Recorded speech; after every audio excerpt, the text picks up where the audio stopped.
Welcome to Luca is a Billionaire, where the only thing I invest in is your answers.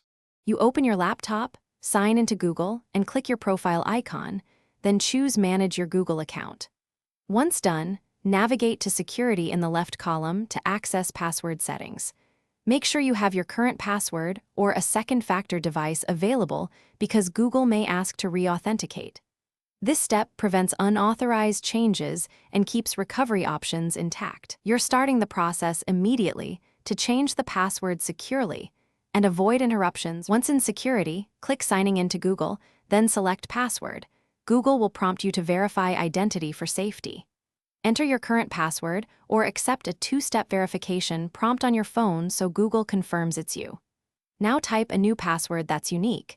Use a long passphrase with capital letters, numbers, and symbols to resist guessing.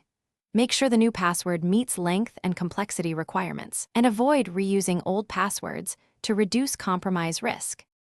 After entering and confirming the new password, click Change Password and follow prompts to sign out of other devices if you want to force re-authentication everywhere. Make sure to update the saved password in your browser and any password manager you use so auto sign-in continues to work. If verification fails, use the account recovery flow. Provide recent passwords, recovery email, or phone number.